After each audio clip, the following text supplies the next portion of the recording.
I had rehearsed the moment in my head 100 times, the music swelling, the aisle stretching endlessly, my fiancé waiting at the altar with that nervous smile he always tried to suppress. I thought the only tremble in the air would be my own heartbeat, pounding beneath layers of lace and silk. But nothing, absolutely nothing, could have prepared me for what actually happened. The priest had just cleared his throat, opening the book with the calm authority of someone who had seen 1,000 weddings before mine. My fingers were trembling in my bouquet of white roses, and my soon-to-be husband's hands were slightly damp when he squeezed mine. I could feel the weight of every eye in that hall, a blur of faces between flickering candles and the fragrance of lilies. And then her voice sliced through the silence like broken glass. "This wedding is not yours." My future mother's voice was sharp, deliberate, meant to pierce, meant to humiliate. She didn't shout. She didn't need to. Her words were so clear, so poisonous, that the effect was worse than screaming. The room froze. I swear I could hear the rustle of someone's dress stop mid-movement, the sharp inhale of a guest holding their breath. My uncle coughed nervously, as if sound itself had become dangerous. Children who had been fidgeting in their seats fell completely still. It was as though her words had cast a spell across the entire hall. I turned my head slowly, almost mechanically, and there she was, his mother, standing tall, her chin lifted with pride, her eyes glinting with the satisfaction I knew too well. Her hands were folded neatly in front of her, like she was addressing a courtroom rather than a wedding. "This wedding is not yours," she repeated, louder this time. "You shouldn't even be standing there." A wave of shock rippled through the crowd, gasps, whispers, someone muttering, "Oh my God," under their breath. My grandmother clutched her pearls so tightly, I thought they might snap. The bridesmaids exchanged horrified looks, shifting uncomfortably in their pastel dresses. And him, my groom, my partner, he froze. His eyes darted between me and his mother, torn like a child caught between two worlds. His lips parted, but no words came out. I could feel my chest tightening, the sting of humiliation burning my face. The altar, once the stage for my happiest moment, had turned into a battlefield. Every gaze, every whisper pressed down on me, heavy and suffocating. Inside, I was screaming. I wanted to cry, to run, to disappear, but a strange calmness spread through me instead, like the quiet before a storm. My whole body trembled, but my mind sharpened. I looked at her not as my fiancée's mother, not as the woman who had spent years undermining me, but as the enemy she had just declared herself to be. And deep inside me, beneath the hurt and the shame, a dangerous thought rose. She thinks she can end me here, but she doesn't know what I know. The guests were still staring, waiting, wondering what I would do.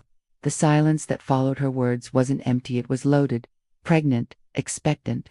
Everyone was waiting for my collapse. Everyone was waiting for my shame, but I wasn't going to give it to her. Not this time. I tightened my grip on the bouquet, lifted my chin, and locked eyes with her. I didn't speak yet, not because I was afraid, but because I knew that when I finally did, every word would matter. For the first time since the ceremony began, I felt something shift. The story wasn't hers anymore, it was mine. I could feel their eyes on me like 1,000 sharp needles. Guests craned their necks, trying to read my reaction. Some with pity, some with fascination, and others with that cruel curiosity that feeds on other people's humiliation. I had dreamt of my wedding day as a stage where love would be celebrated. Instead, it had become a stage for my mother-in-law's performance, a performance she had been rehearsing long before this day. Beside me, my groom Daniel shifted uneasily. His hand slipped from mine, as though he no longer knew where to place it. He looked at me, then back at his mother, then down at the floor. The conflict on his face made my stomach twist. He wasn't speaking, he wasn't defending me, and that silence hurt more than her words. Because this wasn't the first time she had tried to erase me, and it wasn't the first time he'd stood frozen between us.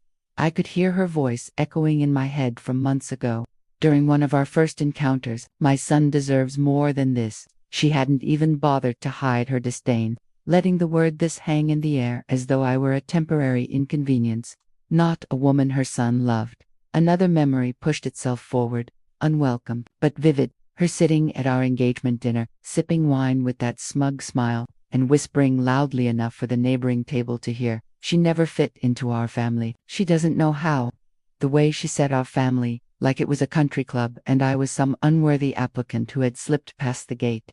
And Daniel, My Daniel had laughed nervously, brushed it off, told me later that she didn't mean it, but I knew better. She always meant it. Every jab, every innocent comment, every look that sliced me open, and now, here we were, at the altar, her words echoing through the sacred silence. This wedding is not yours. I should have collapsed under the weight of all those eyes. I should have crumbled, but instead, the memories fueled me, hardening into something stronger than the humiliation, a quiet anger, a determination. I let my gaze wander across the guests. Some avoided my eyes, shifting uncomfortably in their seats. Others leaned forward, hungry for the spectacle. I could almost hear their thoughts. Would I cry? Would I flee? Would I break down in front of everyone? But not a single person moved to stop her. Not one voice rose in protest. It was as though the entire room had surrendered the moment to her, gifting her the power she had always craved, and that made me realize, if I wanted this to end differently, if I wanted my voice to matter, I would have to take it back myself, but not yet. I wasn't ready to reveal what I knew, not in that exact moment. Her secret was my weapon, and timing would be everything. If I unleashed it too soon, it would feel like desperation.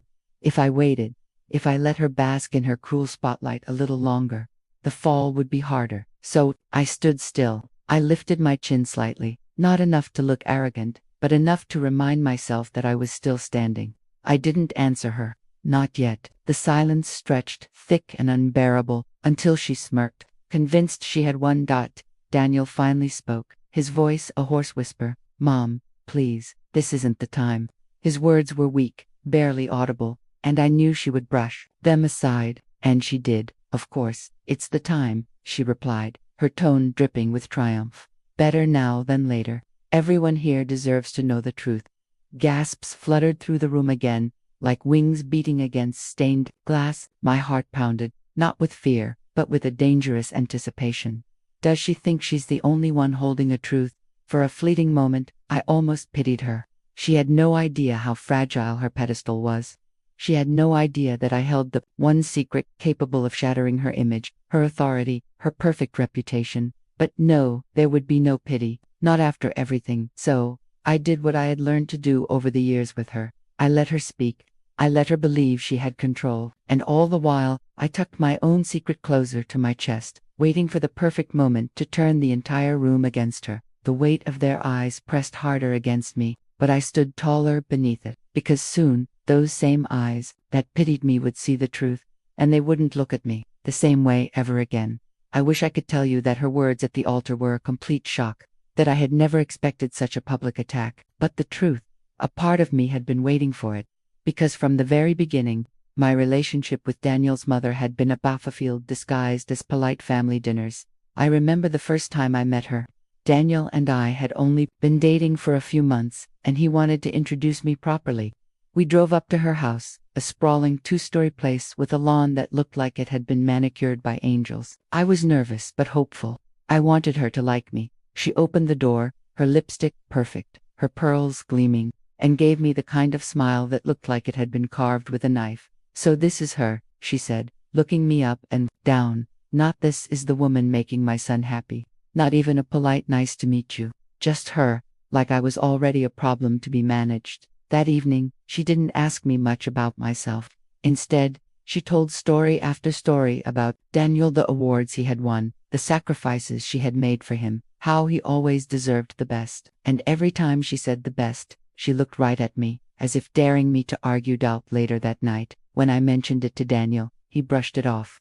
"She's just protective. Don't take it personally." But I did. I couldn't help it because it wasn't protection, it was possession. And I was already intruding. That as the months passed, the microaggressions piled up. When Daniel and I announced our engagement, she smiled tightly and said, "Well, let's hope you know what you're getting into." When I showed her my dress, she pursed her lips and muttered, "White is a bold choice." When we discussed the wedding venue, she complained that it was too small, too plain, not good enough for our family's reputation. And Daniel, sweet, conflict-avoidant Daniel, kept telling me to ignore it. "She come around," he said. "She just needs time." But time only sharpened her claws. Planning the wedding became a tug-of-war, where she pulled every string she could reach. She criticized the cake design, insisting that Daniel had always loved lemon, not vanilla. She argued about the guest list, adding people I had never even met and suggesting we cut some of my friends to make room. She even tried to convince Daniel that I should wear her old wedding veil to honor tradition. Tradition, that word became her weapon. Every suggestion was wrapped in the language of family honor, legacy, respect, and every refusal of mine was framed as rebellion, disrespect, proof that I didn't belong. There was one particular afternoon I'll never forget. It was at the bridal shop. I had finally found the dress, the one that made me feel like myself. Not like I was trying to fit into someone else's idea of a bride. I stepped out of the dressing room, heart pounding, and Daniel's eyes lit up. "You look incredible," he whispered. Then she spoke. "It's fine. Just that. Fine. No smile, no warmth. Just a surgical strike designed to deflate me." And it worked. I blinked back tears in front of the mirror, suddenly doubting everything I had felt. But then I caught Daniel's reflection. He looked at me with love, with certainty. And in that moment, I decided I wouldn't let her steal this from me. Still, the wounds were small but constant, like paper cuts you don't notice until they sting. By the time the rehearsal dinner arrived, I was raw, brittle, and exhausted from pretending everything was normal. And that's when I first sensed that she was hiding something. It was subtle. She was more restless than usual, her phone buzzing constantly, her fingers drumming against the table. At one point, I overheard her in the kitchen, her voice sharp and hushed. "You can't call me right now. Do you understand? Not now, not tomorrow, not until after it's done." I had walked in just as she ended the call. She froze when she saw me, her smile plastered back into place in an instant. "Everything okay?" I asked, pretending innocence. "Of course," she said too quickly.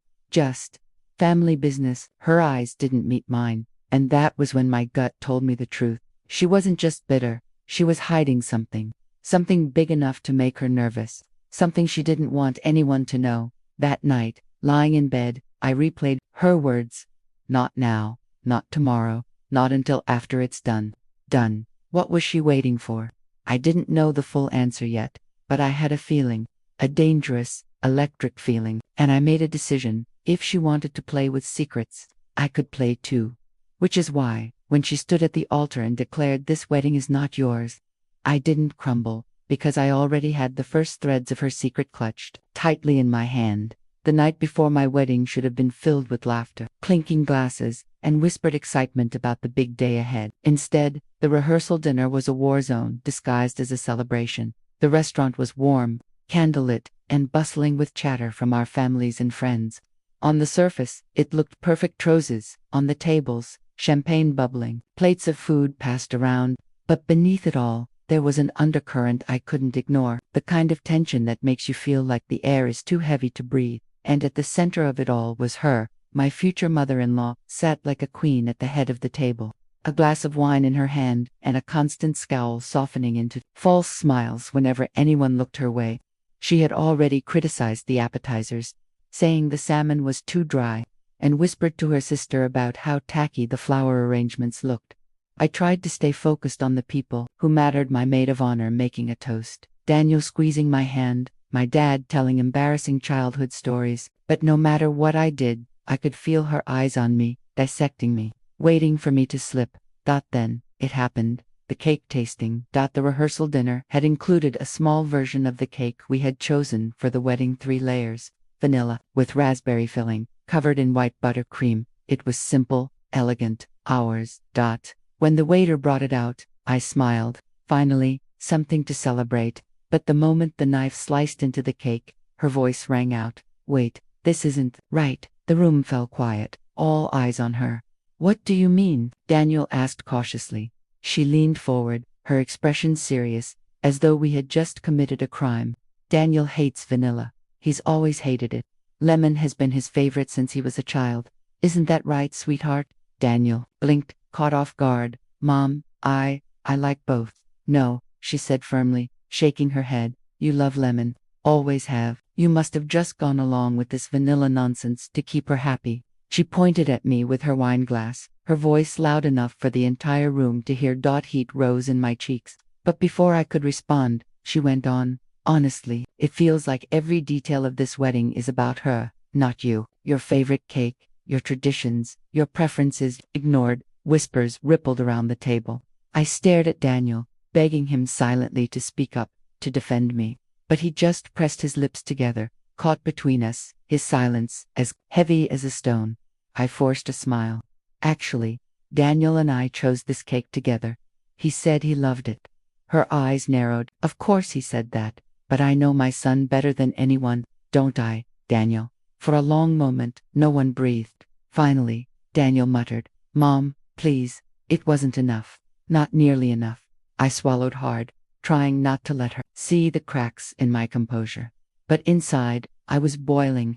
How many times had she tried to erase me in exactly this way by rewriting Daniel's preferences, his history, his choices, until there was no space left for me? And then, as if the cake debacle wasn't enough, I caught something. A slip dot. Her phone buzzed on the table. She glanced at it quickly, and for a moment, she forgot herself. The mask slipped. Her face tightened, her hand shaking slightly as she flipped the phone over, screen down. I saw the name flash across before she hit it. Richard.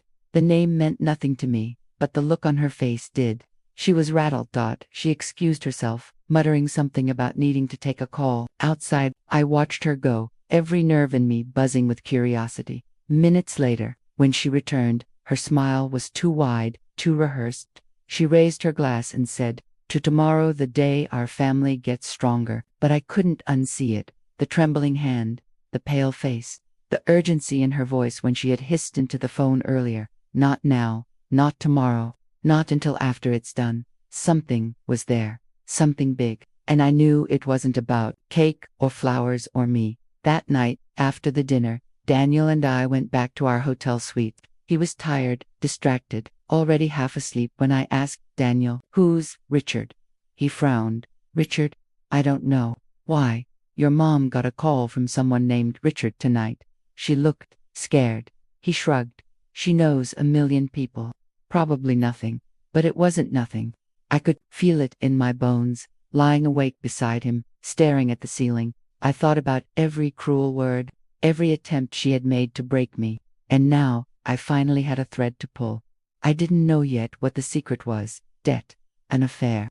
Something. DACA, but I knew this. Tomorrow, at the altar, she would try something. She would try to take everything from me, and if she did, I would be ready, because I was done being silent. I woke the morning of my wedding with a knot in my stomach, not the fluttering butterflies people talk about, but something heavier, darker, like a warning, lodged under my ribs. The city outside was barely waking up, soft light filtering through the curtains, but my mind was already racing.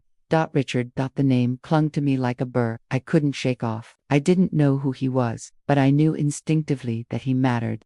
And I knew, just as instinctively, that she would do everything in her power to keep me from finding out. While Daniel showered, I reached for my phone, scrolling back through messages and notes I had made during the months of wedding planning. I remembered the rehearsal dinner, the tension in her voice, the words I had overheard, "Not now, not tomorrow, not until after it's done." Done. What was it? I was so lost in thought I didn't hear Daniel come out until he touched my shoulder. "You okay?" he asked gently. I forced a smile. "Just nervous." He nodded, kissed my forehead, and moved on, and I let him believe it, because this wasn't something I could share with him, not yet. He wanted to see the best in his mother, even when she made it impossible. If I told him I thought she was hiding something, he would dismiss it the same way he always did. No. This time, I had to figure it out on my own. That afternoon, while Daniel went to meet his groomsmen, I slipped away under the excuse of checking on a few last-minute wedding details. Instead, I found myself parked outside his mother's house, hands gripping the steering wheel so tightly my knuckles ached. I told myself I wouldn't go in. I just needed proximity, proof, a clue, something. Her car wasn't there, which both relieved and unnerved me. I walked up the drive, nerves sparking, and rang the bell. No answer. I should have left.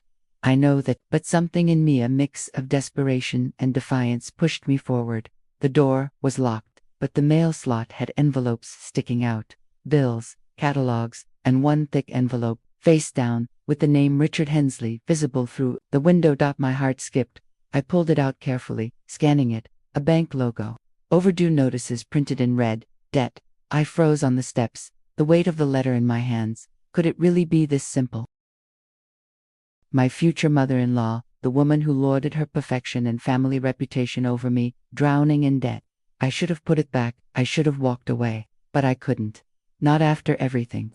She had humiliated me for years, reduced me to nothing in front of family, friends, even strangers. And tomorrow she planned to do it again. Now, I had leverage. I snapped a picture with my phone and slid the letter back into the pile. That evening, back in the bridal suite, I replayed the day over and over. My maid of honor helped me try on my dress one last time, fluffing the skirt, securing the veil, while I stared at my reflection. I didn't see a nervous bride. I saw a woman with a choice to make. Do I stay silent, let her hold the power, let her define me as not enough for her son? Or do I finally show her and everyone else that I'm not the weak, voiceless girl she believes I am? I touched the bodice of my dress, breathing slowly. I didn't want to ruin my wedding. I didn't want the memory of this day to be stained with drama. But maybe, just maybe, it already was. Maybe there was no avoiding it. And maybe the only way through was to fight back. The next morning, as I got ready, I could feel the storm on the horizon. My bridesmaids tried to keep the mood light, playing music, drinking mimosas, telling stories about college days, but beneath the laughter, I felt it. That tension in the air, sharp as glass. When my mom came in, her eyes filled with tears at the sight of me in my dress. She hugged me tightly, whispering, "Don't let anyone steal this moment from you." Her words landed like an omen, because deep down, I already knew someone would try, and this time, I wouldn't let her. When the music began and I walked down the aisle, bouquet trembling in my hands, I caught sight of her. My mother-in-law stood in the front pew, head high, eyes locked on me. Not smiling, not proud, waiting for her moment, and I had mine ready too, because in the folds of my mind, tucked neatly behind the vows I had memorized, was her secret, desperation. Richard. All it would take was one moment, one sentence, and I could shatter the perfect image she had spent years building. The question was, would I dare? I didn't know the answer yet, not until she gave me one last push, and I could already feel it coming. The morning of my wedding should have smelled like fresh flowers and perfume, but to me, it smelled like nerves. The hotel suite was alive with the buzz of bridesmaids rushing around, curling irons, hissing, laughter spilling from champagne glasses. But I felt separate, like I was watching it all through glass, disconnected from the joy. Deep breaths. My maid of honor whispered, sliding a glass of orange juice into my hand, "It's your day, nothing else matters." I smiled weakly, but inside I thought, oh, it matters. It all matters. Because I knew she wouldn't let me have this day without a fight. Every few minutes, I checked my phone compulsively. Not for texts, my phone was silent, but for the photo I had taken the day before. That envelope, that name, that word stamped in red, overdue. It was like a talisman in my hand. Proof that I wasn't crazy. Proof that I finally had the power to fight back. My future mother-in-law wasn't untouchable. She was fragile, hiding something behind the fortress of her arrogance. But I hadn't yet decided what to do with it. "Are you nervous?" my mom asked softly, stepping into the room. She looked beautiful in her soft blue dress, her hair swept up neatly. Her eyes, though, were sharp, as if she could see right through me. I hesitated a little. She took my hands. "Don't let anyone ruin this. Today is about you and Daniel. Only you two." Her voice wavered on anyone. And I knew she was thinking the same thing I was. We didn't need to say her name. The hours blurred together in a haze of makeup brushes, laughter, and camera flashes. My dress hung on the door like a waiting ghost until finally, it was time. When they zipped me into it, I felt the weight of silk and lace pressing down on me, not just fabric but expectation, tradition, history. I stared at myself in the mirror, a bride, but behind the veil, I saw something else too, a fighter. The knock came at the door 5 minutes until showtime. My heart pounded as I picked up my bouquet. White roses, delicate and trembling, like my own hands. My bridesmaids lined up, giggling nervously. The music began to swell, and then another knock, louder. The door cracked open, and there she was, my future mother-in-law. She didn't step inside, she didn't smile, she just looked at me, her eyes narrowing with that same mixture of disdain and triumph I had seen so many times before. "You still have a chance to walk away," she murmured, her voice low enough for only me to hear. "Spare us all the embarrassment." I froze, my throat tightening. The audacity, the cruelty, it wasn't even surprising anymore. But then, she smirked. Because once you walk out there, everyone will know the truth. The truth. I wanted to laugh, to scream. She thinks she holds the truth. She didn't realize that I held hers. I lifted my chin, forcing my voice to stay steady. Then, I guess we'll both have something to say. Her smirk faltered for the briefest moment before she turned sharply and walked away. By the time I reached the end of the aisle, the room blurred around me. The guests rose, gasping softly at the sight of my dress. The flowers, the candles, the music. It should have been magical, but all I felt was a storm gathering. Daniel was waiting at the altar, his face pale but smiling, his eyes shining as they met mine. For a moment, just a heartbeat, I let myself sink into that love. That was why I was here. That was why none of this mattered. But then I saw her. Front row, chin high, lips curled in satisfaction, watching me like a hunter watches its prey. And suddenly I knew. She wasn't bluffing. She planned to ruin me. Right here, in front of everyone. My fingers tightened on the bouquet. My secret, the photo, the debt, the envelope buzzed in my pocket like a live wire. I had two choices, silence or fire, and I wasn't sure which one I would choose. The music faded. The priest opened his book. His voice was steady, calm, ancient. Words spoken over centuries of weddings just like this one. Dearly beloved, we are gathered here today. I barely heard him. My pulse was too loud. My eyes flicked to her again, and I caught it. That tiny tilt of her head, that smugness in her smile. She was waiting for her moment. My stomach dropped. It was coming. I held Daniel's hand, squeezing it tightly, grounding myself. His eyes searched mine, confused by the force of it, but he smiled anyway. And then, just as the priest moved into the vows, her voice rang out. This wedding is not yours. It was like the world cracked open. Gasps, whispers, heads turning. The moment I had dreaded, the moment I had predicted. And as the silence spread like wildfire, I felt something inside me harden. I had been waiting for this, and now it was my turn. The ring lay in the center of my palm, heavier than any diamond I had ever seen. It wasn't the size, though the stone was impressive. It was the weight of everything it carried: his past, his lies, his future that he had tried to build on top of me like I was nothing but a foundation to his castle of secrets. I lifted it up, letting the light catch on its flawless surface. The crowd followed the sparkle, as if hypnotized. Then I turned, slowly, deliberately, toward him. This, I said, my voice cutting through the silence, isn't just a ring. It's a promise you made to someone else. A wave of whispers erupted, a ripple of disbelief that traveled from the first pew to the very back of the church. The priest looked stricken, clutching his Bible like it could shield him from the storm. My fiancé, no. The man I thought was my fiancé took a step toward me. His face had drained of color. Where did you get that?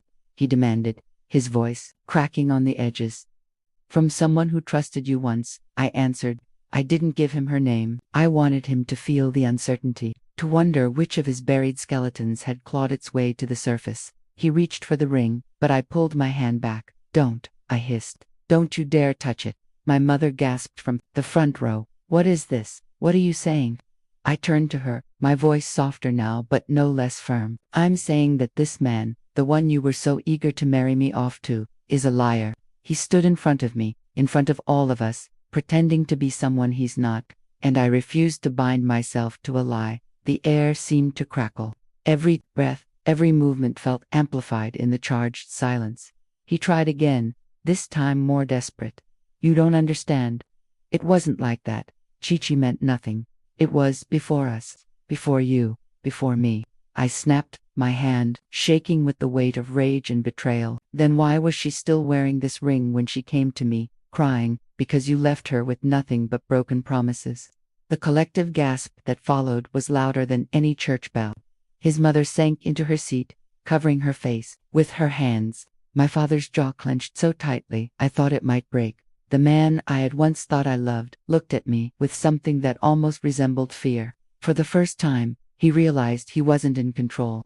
His charm, his rehearsed smile, his empty reassurances, none of it could save him now. You planned this, he accused, his voice rising. You wanted to humiliate me. No, I said firmly. I wanted the truth. And it looks like the only way to get it was to drag it out of you in front of everyone. The priest cleared his throat nervously. Perhaps we should pause, but I didn't let him know. I said, "We won't pause. We'll end this. Right here, right now." I turned to the guests, my hands trembling but steady enough to hold the ring high. "This man asked me to vow my life to him. But how can I vow anything to someone who made the same promises to another woman and left her destroyed? This marriage is over before it even began." And with that, I dropped the ring. It hit the floor with a sharp clink, rolling across the polished wood until it came to a stop at the edge of the altar. The sound echoed in the church, final and undeniable. He lunged forward, but not for me, for the ring that told everyone everything they needed to know. He didn't reach for my hand, didn't beg for forgiveness, didn't even try to explain. His eyes were locked on the diamond, like it was the only thing worth saving. I stepped back, watching him scramble for it, his suit wrinkling, his desperation spilling out for everyone to see. And in that moment, I didn't feel pain. I didn't feel loss. I felt freedom. "This isn't humiliation," I said quietly, more to myself than anyone else. "This is liberation." The hush that followed was broken only by my mother's sob. My father rose to his feet, slowly, his voice like steel. "We're leaving." And just like that, it was over. The altar, the flowers, the guests, it all blurred behind me as I walked down the aisle. Not as a bride, but as someone who had chosen herself over betrayal. Every step I took away from him was a step closer to a life where I would never again accept less than honesty. Behind me, I heard him shout my name, but it was hollow, powerless. I didn't look back, not once.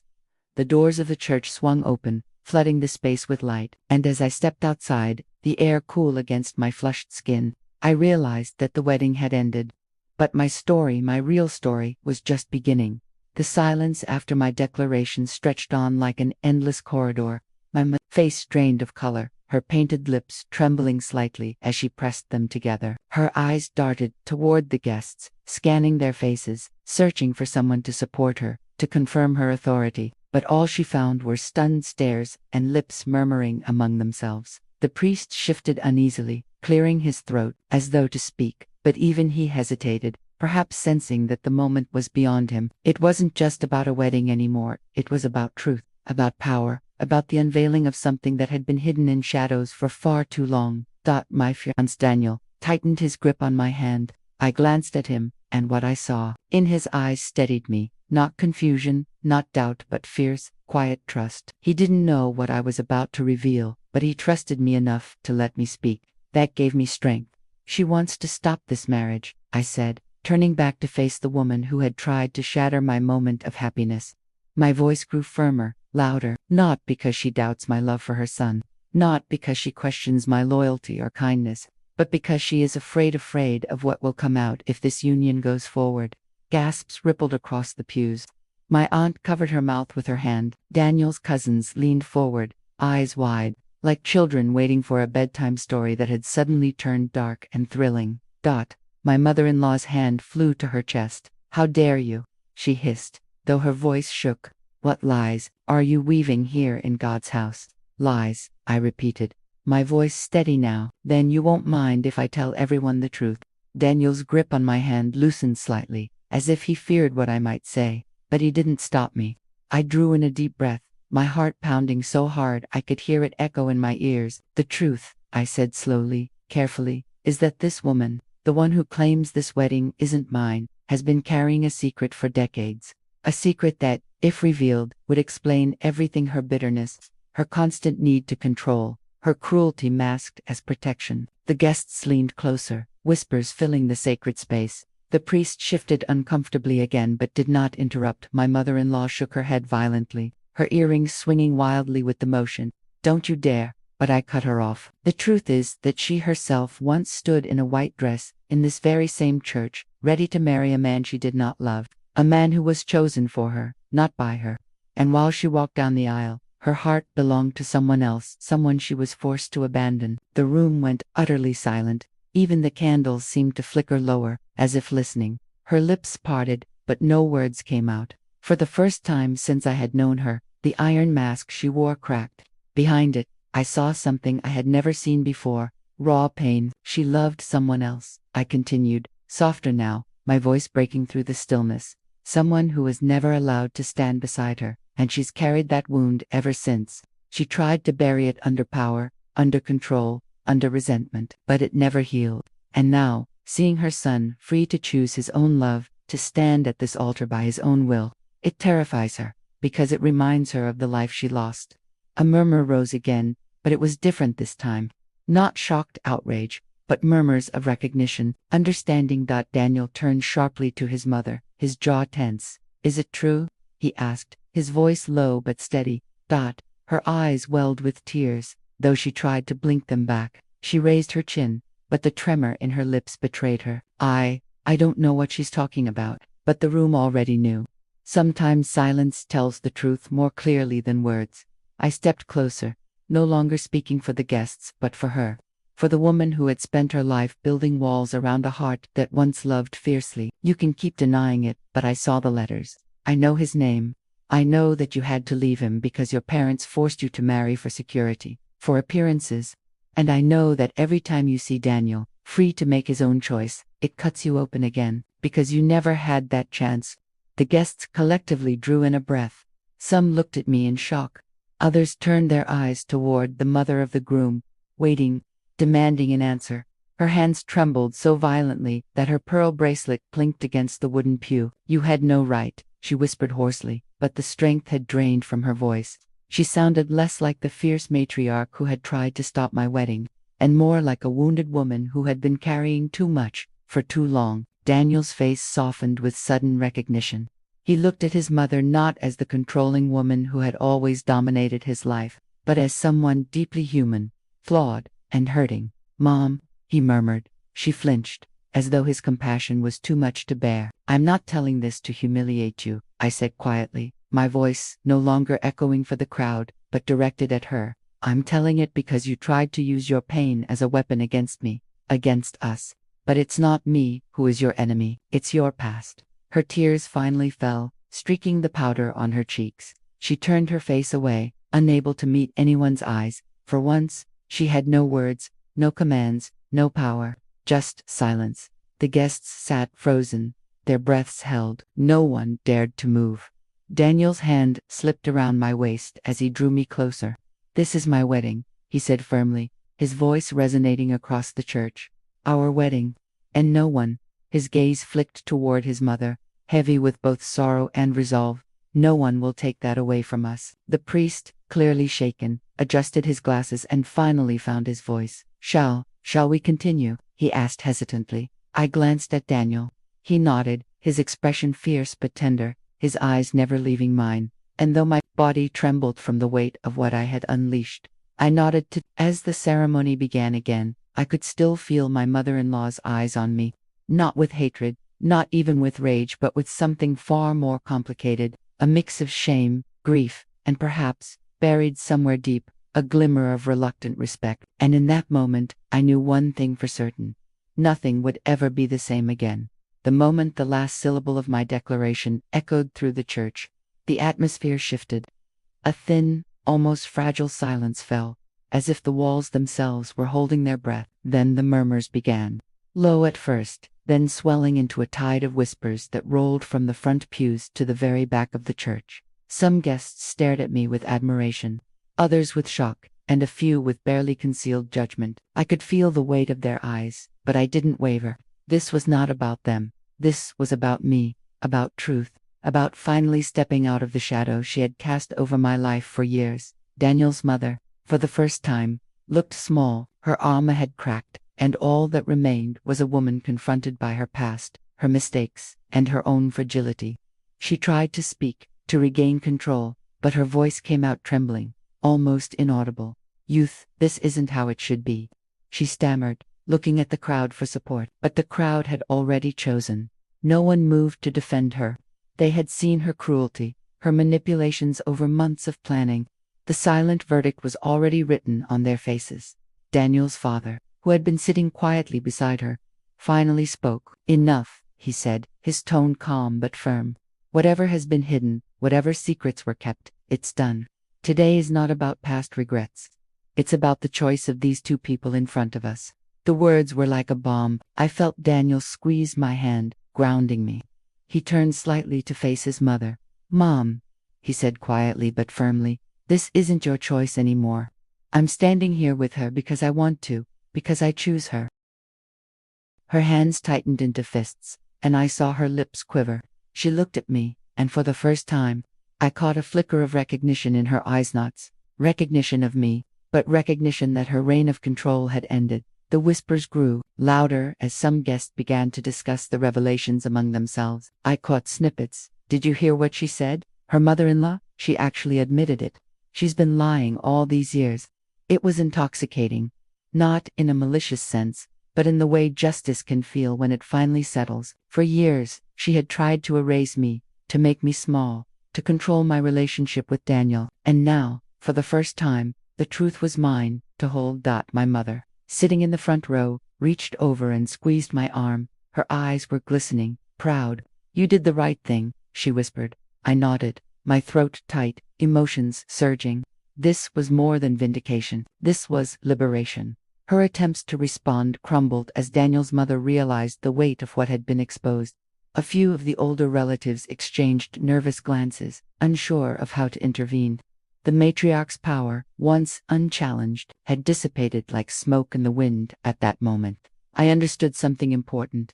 The confrontation wasn't just about exposing her. It was about reclaiming my own voice. Years of microaggressions, subtle insults, and undermining attempts had all built up into this one moment of truth.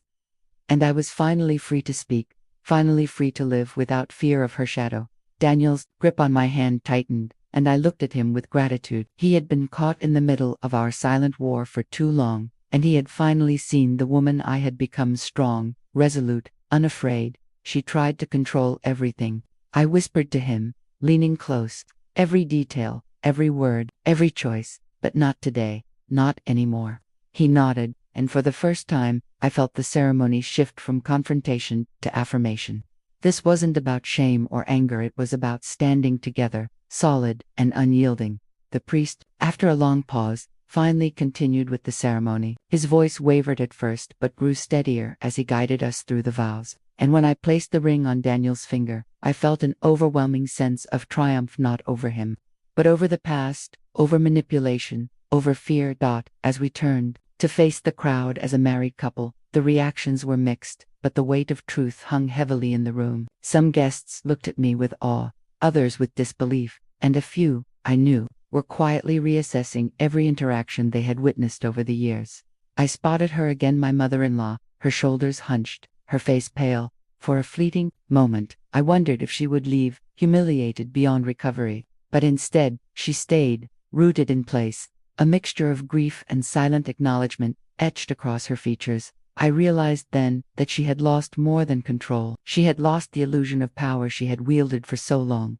And yet, I didn't feel vengeance or cruelty. Only a quiet, serene sense that the scales had balanced themselves. The wedding wasn't perfect. It wasn't what anyone had expected. But it was ours, mine and Daniel's. And that mattered more than anything else. As we stepped out of the church, sunlight streaming down, I felt a clarity I hadn't known before. The confrontation had shaken everyone, yes, but it had also freed me. For the first time in years, I didn't feel like a pawn in someone else's game.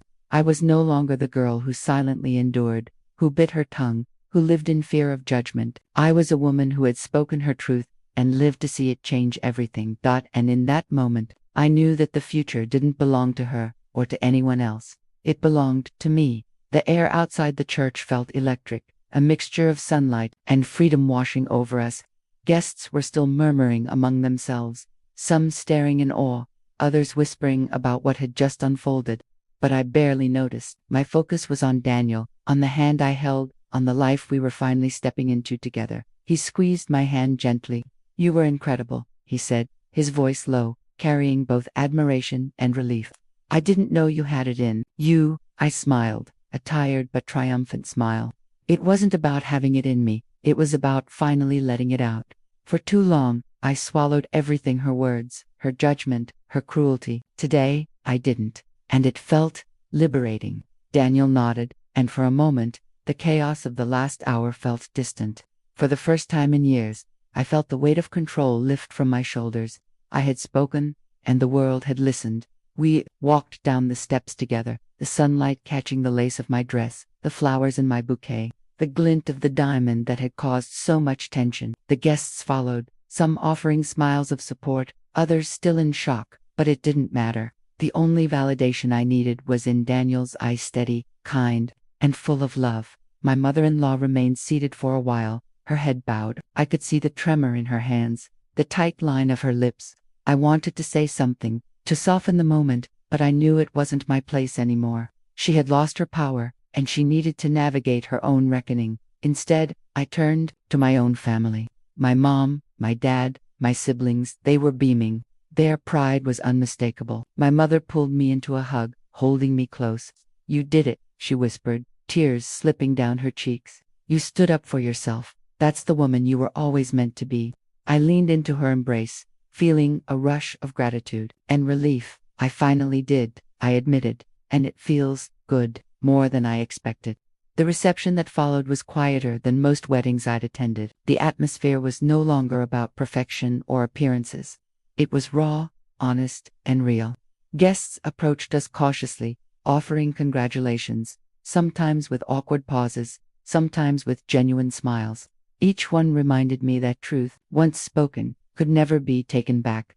Daniel pulled me aside for a moment, just the two of us amidst the noise. "Are you okay?" he asked. I nodded, resting my head on his shoulder. "I am now. I feel powerful, in a way I never have before, like I'm finally living my own story." He kissed my forehead gently. "And I promise, I'll always be here for it." For us, we returned to the crowd, hands intertwined, walking together as equals. And with each step, I felt the tension of the past melt away. The control, the manipulation, the fear, they had no place in this life we were starting. Across the room, I glimpsed my mother. She avoided my gaze, but for a fleeting second, our eyes met. There was something there, shame, yes, but also a hint of acknowledgement, perhaps even respect, perhaps understanding that her attempts to diminish me had failed, and that was enough. The evening continued with laughter, music, and conversations that no longer carried the weight of judgment. I danced with my father, my brothers, my friends. I laughed freely, without reservation. Every smile, every toast, every cheer reinforced the truth I had uncovered. My voice mattered. My choices mattered. My life was mine to command.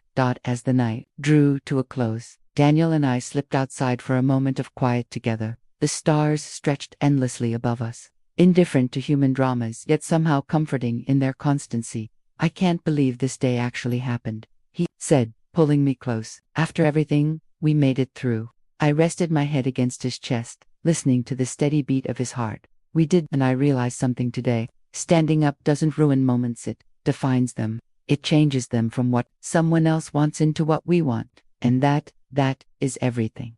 He smiled, brushing a strand of hair from my face. Everything indeed. I took a deep breath, feeling the cool night air fill my lungs. For the first time in a long time, I felt free. Free from manipulation, free from fear, free from the expectation that I should silently endure, free to be me. And as we walked back inside to rejoin the reception, I knew that this was more than just a wedding. It was a declaration, a statement that I would never again let anyone define my worth, control my happiness, or dictate my life. The night was filled with celebration, but in my heart, I carried a quiet victory. The confrontation had not destroyed the day, it had transformed it. And as I danced with Daniel under the soft glow of the chandeliers, I realized that reclaiming my voice was the most beautiful beginning of all. I had walked down the aisle as a bride, yes, but I had returned as a woman who knew her own power, and nothing, not even the shadows of the past, could ever take that from me. The doors closed behind the last departing guests, and for a moment, the silence of the empty hall wrapped around us like a warm blanket. Daniel held me in his arms, and I whispered, "We did it. Our day, our way." He kissed me softly, a promise sealed in the quiet after the storm, and in that final moment, I understood. Victory wasn't about humiliating someone else. It wasn't about revenge. It was about reclaiming what was mine all along, my voice, my choice, my life. And now, it truly was just the beginning.